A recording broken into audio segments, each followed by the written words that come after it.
जब से बैसाखियाँ गई हैं तब से इनकी अकल ठिकाने नहीं आ रही, इनको समझ नहीं आ रही इनके साथ हो क्या रहा है। हम क्या फैसिलिटेट कर सकते हैं इलेक्शन कमीशन को to achieve the objective of free fair credible election. कानूनी तौर पे गिरफ्तारी बनती है तो फिर the law should take its own course. जब काबू आएगा ना तो फिर बिल्कुल जो है वो इसको जो है वो फिक्स कर दिया जाएगा। वो दीगर लोगों से मिलना चाहते हैं लेकिन सियासी जमातों से मिलना के लिए नागवारा है। अस्सलाम वालेकुम नाज़रीन, आप रूबरू प्रोग्राम देख रहे हैं और मैं हूं आपका मेज़बान Shaukat Paracha. Election commission of Pakistan ने गुज़श्ता 2 दिनों में तमाम स्टेक होल्डर से इजलास कर लिए, मुलाकातें कर ली, मशावरत कर ली। सवाल तो आज का यही है कि क्या पंजाब में इलेक्शन होंगे, खैबर पख्तूनख्वा में इलेक्शन हो जाएंगे।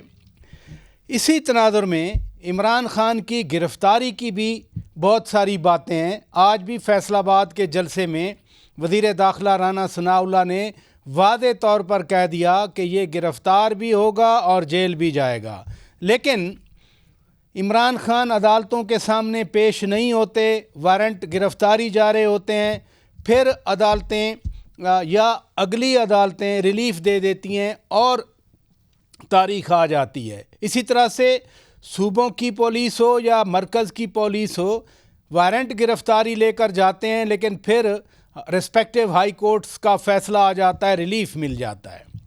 मुल्क इस तरह से गैर यकीनी की सूरत हाल का शिकार है।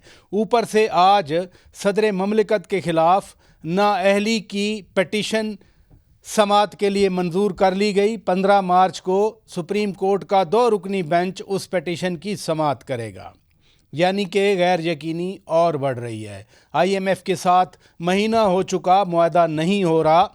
हम इन मौज़ूआत पर बात करेंगे। वज़ीर आज़म के मुशीर, पीपल्स पार्टी के मरकज़ी रहनुमा चौधरी कमरुज़्ज़मान कायरा साहब इस वक्त हमारे साथ मौजूद हैं। बहुत शुक्रिया कायरा साहब, आपकी एक बहुत ज़ाती मसरूफ़ियत थी लेकिन आपने हमारे लिए वक्त निकाला। ये फरमाइए, इलेक्शन कमीशन ने 2 दिन तो मसलसल इजलास किए, सारे स्टेक होल्डर से बात हो गई। आपको वाकई नज़र आ रहा है कि इलेक्शन हो जाएंगे अब पंजाब असेंबली के? प्रोसेस साहब कोई वजह नहीं है, बाकी स्पेकुलेशंस है, उसका तो कोई इलाज नहीं है, कोई वजह नहीं है।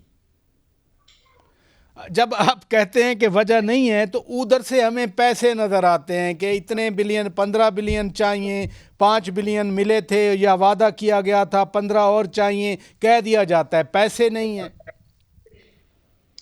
ये बात भी अपनी जगह दुरुस्त है कि पैसे नहीं है, हालत सारी कौम को पता है कि पैसे नहीं है।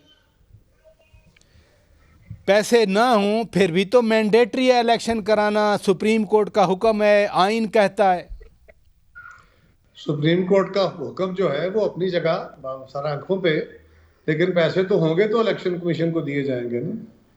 लेकिन वो गवर्नमेंट किसी तरीके से अरेंज करने की कोशिश करेगी, मेरे ख्याल है कोशिश करेगी, लेकिन उसके साथ साथ सिक्योरिटी के लिए आज तो जो फिगर्स आए वो लाखों में है। पुलिस अपनी जगह पर, पैरामिलिट्री फोर्सेस चाहिए या रेंजर्स चाहिए या फ़ौज चाहिए, उस हवाले से भी तो एक गैर यकीनी है। राजा साहब देखिए, बड़ी सिंपल बात है, मुल्क के अंदर तमाम हमारी कुव्वतों की कोशिश थी, सियासी कुव्वतों की, मासिवाए खान साहब के, कि इलेक्शन अपने वक्त पे हों और ये असम्बलियां अपनी मुद्दत पूरी करें। वही एक बेहतर रंग होता अगर ये पॉसिबल हो पाता, लेकिन अब खान साहब ने असम्बलियां तोड़ दी। हमारी कोशिश के बावजूद हम उनको रोकने में कामयाब नहीं हुए। अब एक ऐसी फिजा आ गई है कि जिसमें इलेक्शन कमीशन जो है, जुडिशरी कह रही है कि हमारे पास आपको देने के लिए अमला नहीं है। जी जी, ये देखे ना, जुडिशरी कह रही है, मैं तो नहीं कह रहा ना। गवर्नमेंट की नीयत या हमारी नीयत छोड़ दे। फौज ये कह रही है कि हम ऑलरेडी बहुत एक्सटेंडेड प्रोग्राम में हैं, हमने ऑपरेशन शुरू किए हुए हैं और 7 मरदमशुमारी का प्रोसेस शुरू है सारे मुल्क में। इस वक्त हमारे लिए मुमकिन नहीं है कि हम हमला स्पेयर कर सकें। इसी तरह जो फाइनेंस की हालत है वो भी सारी कौम के सामने है। आपको 20 अरब बल्कि इससे ज़्यादा पैसा चाहिए इन 2 सूबों के अंदर इलेक्शन कराने के लिए, और फिर मुल्क में जनरल इंतखाब के लिए पैसा चाहिए, आपको मर्दमशुमारी के लिए अरबों रुपए इस वक्त प्रोसेस में हैं। तो इतनी बड़ी एक्सरसाइज करने के बाद ये फिर आप इलेक्शन कराने लगे हैं या कराएंगे जो कई तरह के सवाल नए खड़े करेगा। यानी मर्दमशुमारी का एक अमल जो इमरान खान साहब ने खुद NEC में तय किया था कि जनरल इलेक्शन से पहले मर्दमशुमारी होगी। अब 2 सूबों में तो जनरल इलेक्शन हो रहे हैं ना, तो ये भी एक तकाजा है। लेकिन 2 सूबों में अगर पुरानी मर्दमशुमारी के तहत इलेक्शन हुआ, हल्का बंदियों के तहत इलेक्शन हुआ, और उन्हीं 2 सूबों में कौमी असम्बली का इलेक्शन नई मर्दमशुमारी के तहत हुआ, तो ये एक अजीब सी अनामली होगी। 2 सूबों में मर्दमशुमारी का नया जो अहदाफ होंगे उनके तहत इलेक्शन होगा। तो इस अनामली का बेहतरीन हल यही था कि 2-3 महीने बाद और 2-3 महीने पहले, यानी जो हम कह रहे हैं कि इलेक्शन अपने वक्त पे होंगे, जो एक्चुअल वक्त था अक्टूबर में जाके, उससे को 2 महीने पहले हो जाते। और ये जो अदालत ने या इलेक्शन कमीशन वक्त दे रहा है, इससे को 2 महीने आगे चले जाते, मिडल वे निकाला जाता तो शायद बेहतर होता।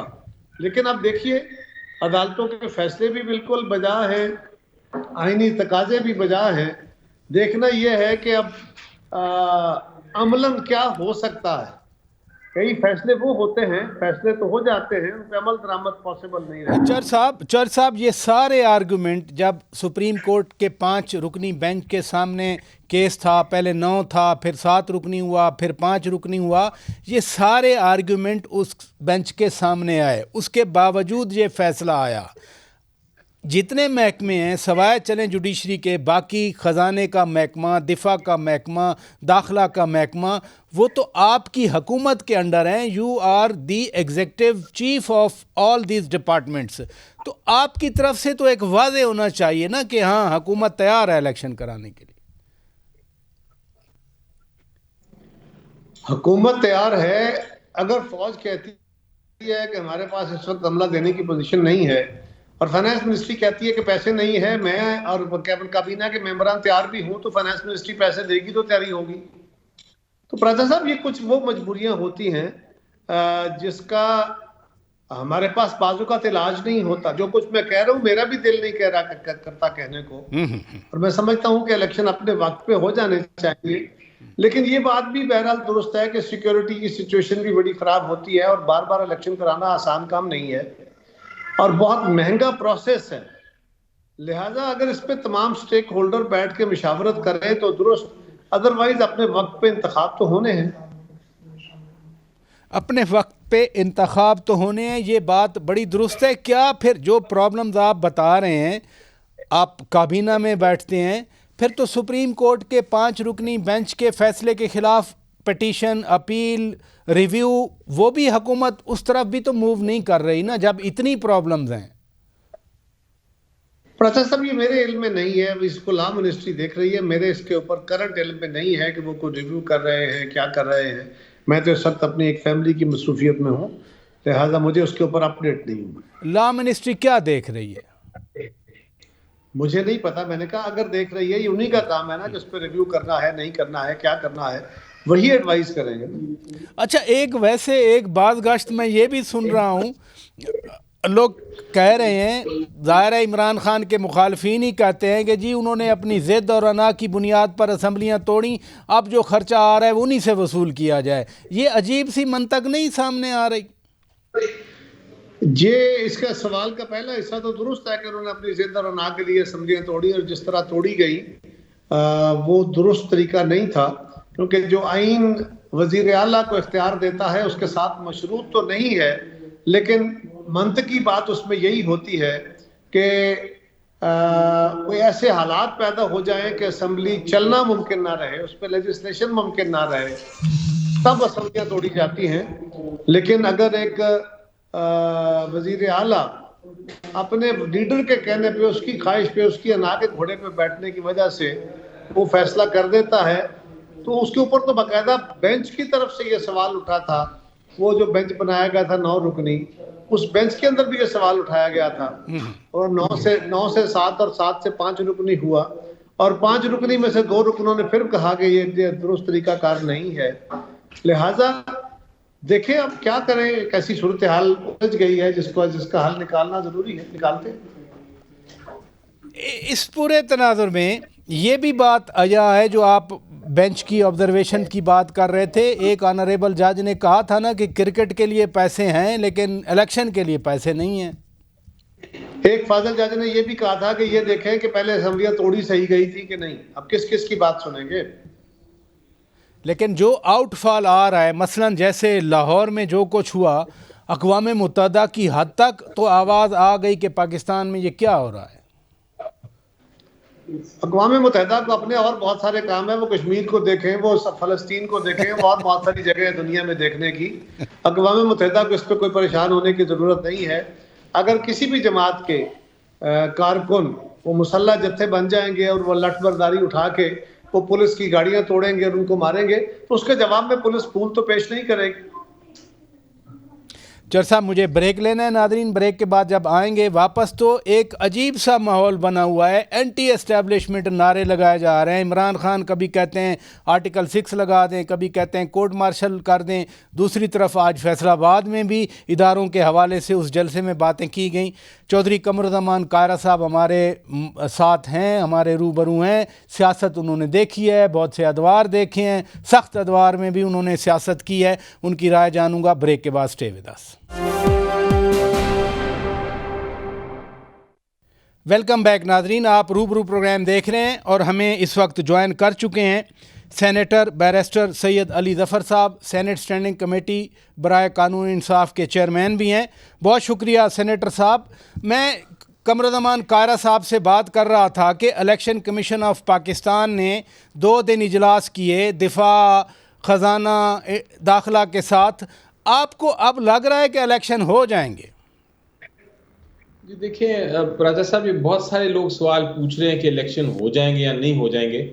सवाल का जवाब बड़ा क्लियर है और वो ये है कि आइन कहता है आपने इलेक्शन कराने हैं 90 दिन में। ये नहीं हो सकता कि इलेक्शन के बगैर आपकी अनरिप्रेजेंटेटिव गवर्नमेंट बैठी रहे और इलेक्शन ना हो। इलेक्शन को डिले करने का कोई जवाज़ नहीं। ये जो 3-4 वजूहात बताई जा रही हैं कि पैसे नहीं हैं या सिक्योरिटी नहीं है या दूसरे मसाइल हैं, ये सारी चीज़ें अदालत के सामने जब बहस हो रही थी कि इलेक्शन 90 दिन में होने चाहिए या नहीं होने चाहिए, ये सारी बहस पीडीएम के वकला भी और इलेक्शन कमीशन के वकला ने भी ये बहस की थी और अदालत को कहा था कि देखें जी हमें फंड्स नहीं मिल रहे, सिक्योरिटी इश्यूज हैं, हम इलेक्शन नहीं करा सकते, और बहुत सारी वजूहात बताई थी। लेकिन बार बार सवाल उठाया गया था सुप्रीम कोर्ट की तरफ से कि जनाब आप जो ये बातें कर रहे हैं इसका आइन में कहाँ जिक्र है।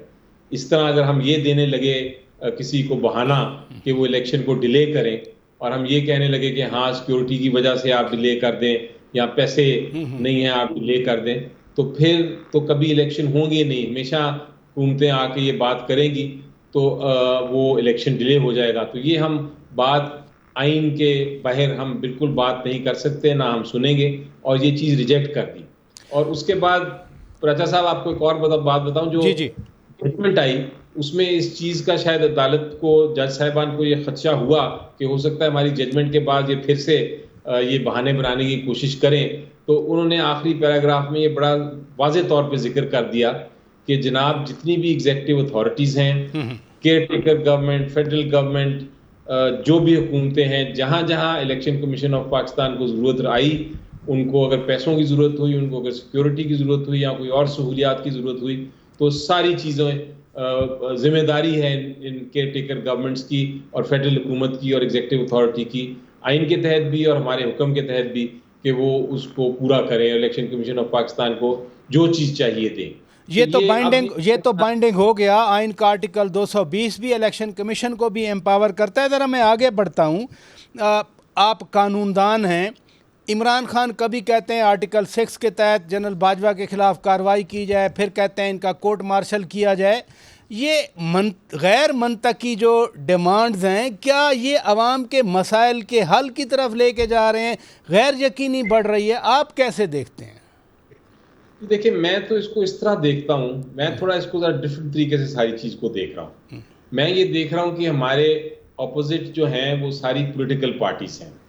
हमारी बहुत पीपल्स पार्टी को आप देखें, उन्होंने जमहूरियत के लिए बड़ी लड़ाई लड़ी है और उनका हमेशा से मौक़िफ़ रहा है कि जनाब हम इलेक्शंस, हमारा मकसद ही इलेक्शंस है, हम दोनों अवाम के पास जाने के लिए हर वक्त तैयार हैं।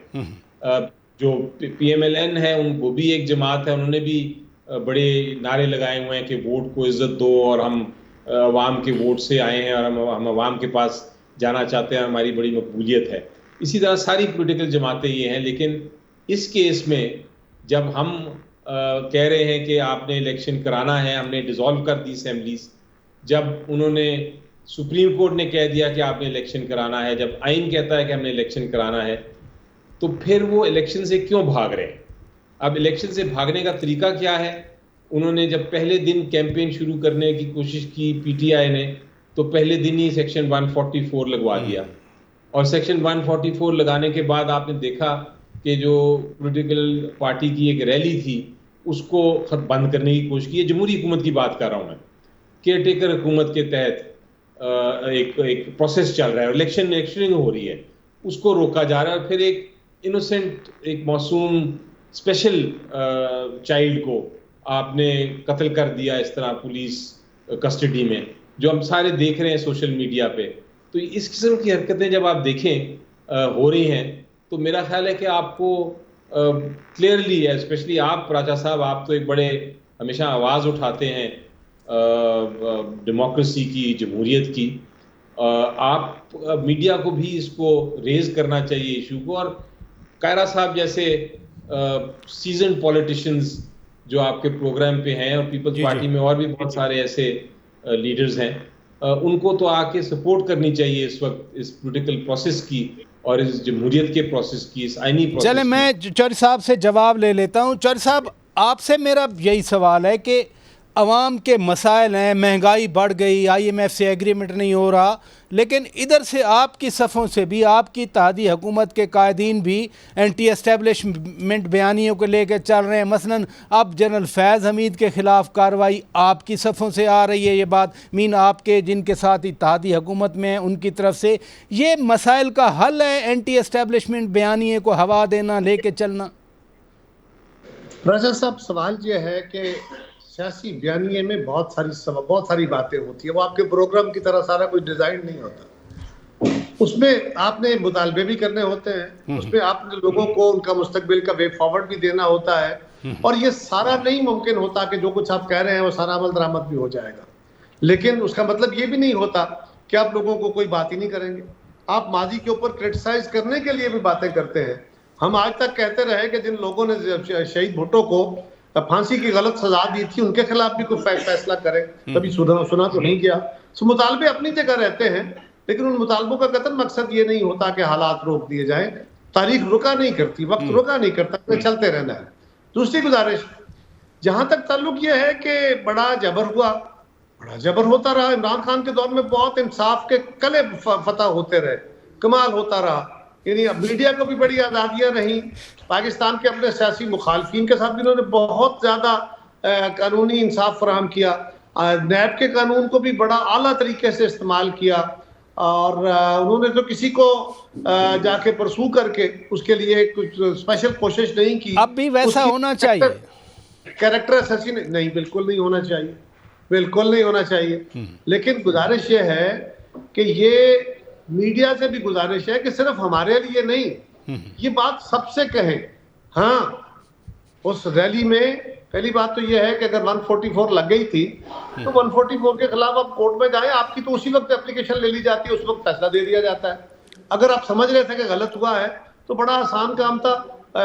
अली जफर साहब तो जाते हैं, जिस अदालत में जाते हैं, खान साहब की पिटीशन उसी वक्त एक्सेप्ट हो जाती है और उसी वक्त फैसला आ जाता है।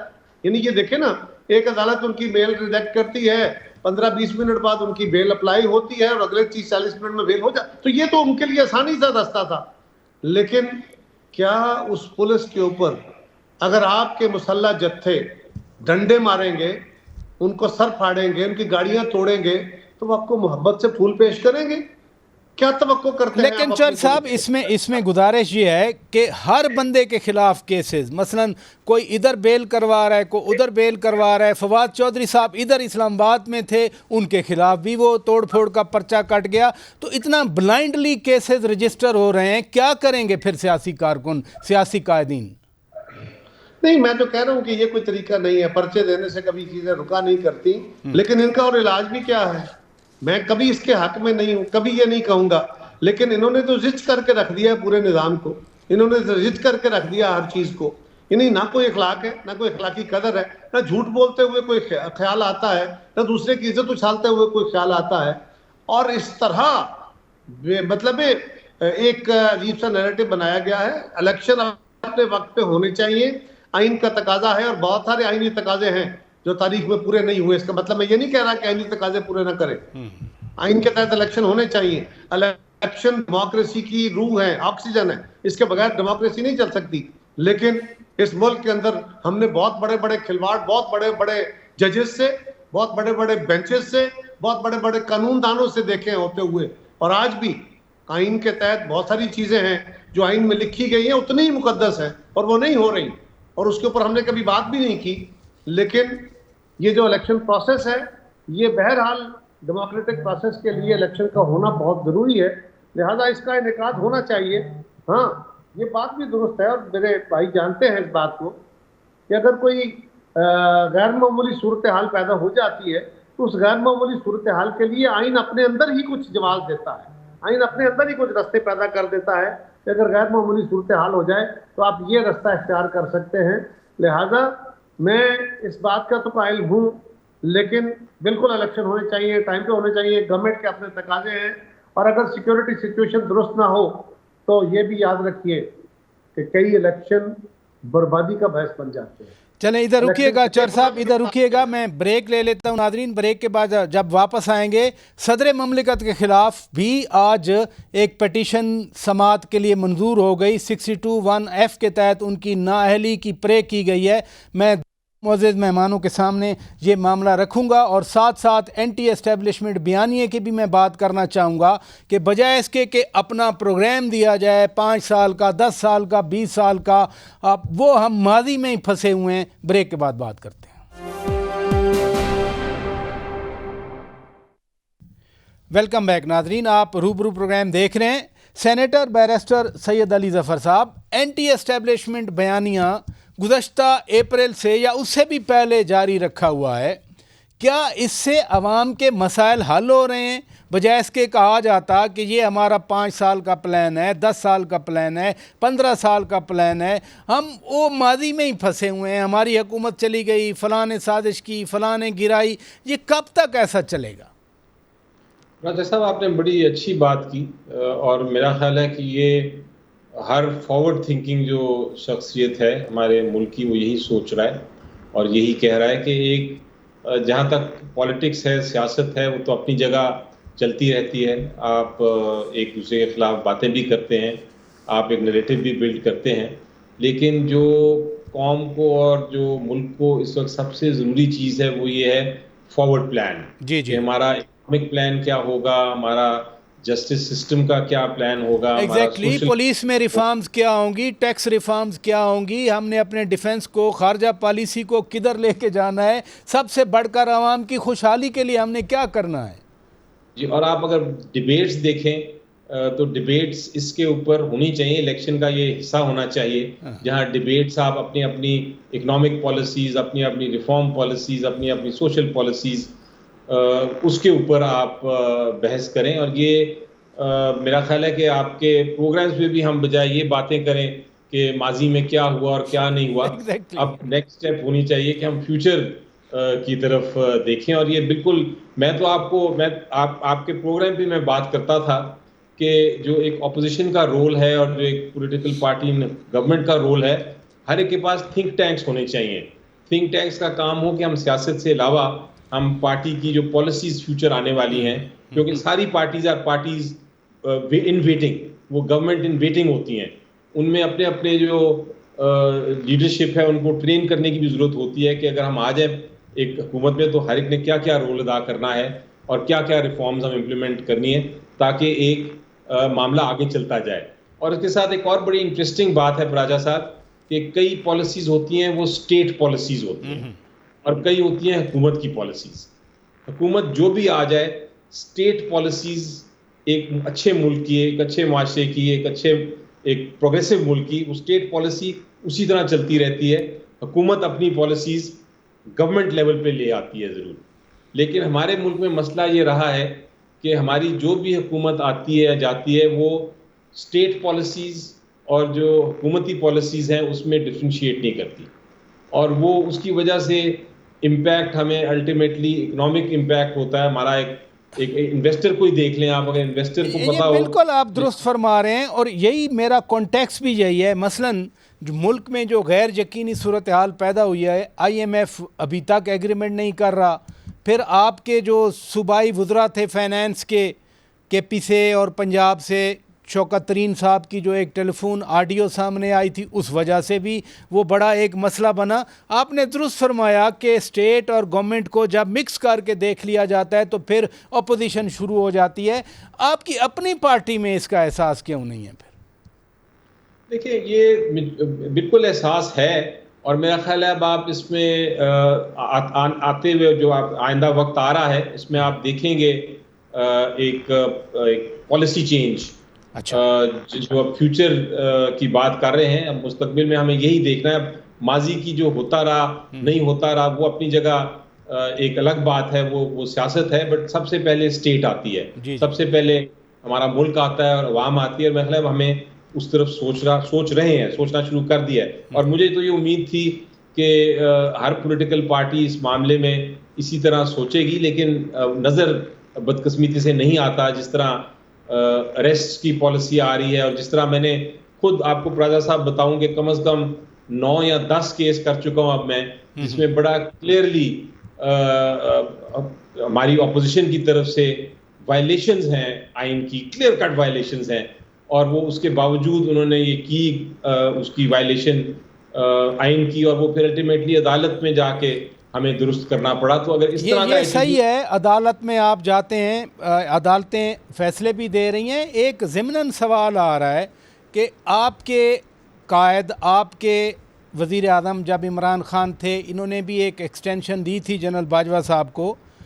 अभी एक और बात आई हुई है कि जी जस्टिस खोसा साहब एक्सटेंशन मांग रहे थे। आप चूँकि अपनी पार्टी की लीगल टीम में मौजूद हैं, वाकई ये दुरुस्त बात है जस्टिस खोसा साहब एक्सटेंशन मांगते थे और फिर उनको नहीं दी गई थी? देखिए, ऐसी बिल्कुल बात कम से कम, खैर डिनाई तो इसको वो खुद भी कर सकते हैं, लेकिन वो चूँकि उनको मैं जानता हूँ और वो इस इशू में इन्वॉल्व नहीं होंगे। वो अपना इस वक्त बाहर पढ़ा रहे हैं और पढ़ रहे हैं, डिफरेंट यूनिवर्सिटीज़ में लेक्चर्स दे रहे हैं, लेकिन ऐसी कोई बात नहीं, ना उनका कभी कोई इरादा था, ना उन्होंने कोई ऐसी बात उनको कही गई, और कहीं भी हो तो उन्होंने उसको साइड पे कर दिया गया होगा। उनकी तरफ से तो सर्टनली कोई डिमांड ऐसी नहीं आई थी। ये पता नहीं कहाँ से एक सुनी सुनाई बात कर दी है मरियम बीबी ने उनको। पहले मैं तो हमेशा कहता हूँ कि जब आपने ऐसी बात करनी हो, स्पेशली हमारी जुडिशरी के बारे में या किसी जज साहब के बारे में, तो कम से कम उसको वेरीफाई करें, और वेरीफाई करने के बाद सबूत के साथ सामने लेके आएं। वो इसलिए कह रहे हैं, वो इस बिना पर कह रहे हैं कि जी वो जजेस की एज बढ़ानी थी और उसका बेनिफिट हो जाना था जस्टिस खोसा साहब को, लेकिन चूंकि आइनी तरमीम चाहिए थी, PTI के पास आइनी तरमीम की अक्सरियत नहीं थी, नून लीग ने, मियां नवाज शरीफ ने इनकार कर दिया था। इस तरह से स्टोरी बिल्ड की हुई है। अब ये देखे ना, ये स्टोरी है ना, जिसा आपने कहा ये स्टोरी है और स्टोरी बिल्ड की गई, लेकिन जब तक इसके आपको कोई एविडेंस ना आए, आपको कोई इसके सबूत ना आए, या कोई ऐसी चीज हो जो सामने आपके नॉलेज में कभी ऐसी बात आई थी? ऐसी बात बिल्कुल नहीं, मेरी नॉलेज में बिल्कुल ऐसी बात नहीं। हाँ, ये मुझे ज़रूर पता है कि बहुत बार मुशर्रफ साहब के ज़माने में भी और उसके बाद भी बहुत बार ये डिबेट ज़रूर चली है कि जज साहिबान की एज जो है वो इंक्रीज़ होनी चाहिए, उसको 65 पे वो पूरी तरह मैच्योर होते हैं, इसलिए ये एज एक हर सुप्रीम कोर्ट के जज के लिए ज़्यादा होनी चाहिए। लेकिन वो हमेशा जब भी ये डिबेट हुई है तो उसकी काउंटर डिबेट भी हुई है, और फिर ये मामला कभी भी इस पे कंसेंसस नहीं हो सका, लेकिन किसी स्पेसिफिक पर्सन के लिए, किसी स्पेसिफिक पर्सनैलिटी के लिए नहीं हुई। एक बार आपको याद है एक और सवाल बड़ा इंपॉर्टेंट है क्योंकि वक्त जा रहा है। सदर ममलिकत के खिलाफ 62(1) की पिटीशन आई है नाअहली की, ये समाअत के लिए भी मंजूर हो गई। सदर आते हैं ऐसी आईनी जद में या नहीं? ये देखिए 62(1) जो है वो तो एप्लीकेबल होता है सिर्फ एक पार्लियामेंटेरियन के ऊपर, और वो क्वालिफिकेशन या डिसक्वालिफिकेशन है 62 और 63 में जो आपकी MNAs या हमारे मेंबर्स ऑफ पार्लियामेंट या सेनेटर्स के लिए कंडीशंस रखी गई हैं, उसका प्रेसिडेंट से ताल्लुक नहीं है। तो ये पिटिशन पे बहरहाल समाअत अगर नोटिस हो भी गया है, इसका ये मतलब नहीं होता कि वो नोटिस का ये मतलब नहीं है कि जज साहब ने फैसला कर लिया। वो तो एक रूटीन में एक इशू अगर आया है तो उसको डिबेट के लिए या उस पर बहस के लिए नोटिस दिया जाता है। तो मुझे नहीं लगता कि इसमें कोई और अगर आपकी प्रेसिडेंट को आपने हटाना है तो सिर्फ एक ही तरीकेकार है आइन में, वो है इम्पीचमेंट का मुआखजा जिसको कहते हैं। तो इसलिए मुझे नहीं नजर आता कि इसमें कोई ऐसी बात है जिस पर भी बहुत ज़्यादा बहस होगी फ्यूचर में। बहुत शुक्रिया सेनेटर बैरिस्टर सैयद अली ज़फ़र साहब, आपने वक्त दिया, और नादरीन चौधरी कमरुज़्ज़मान कायरा साहब का भी हम शुक्रिया अदा करते हैं।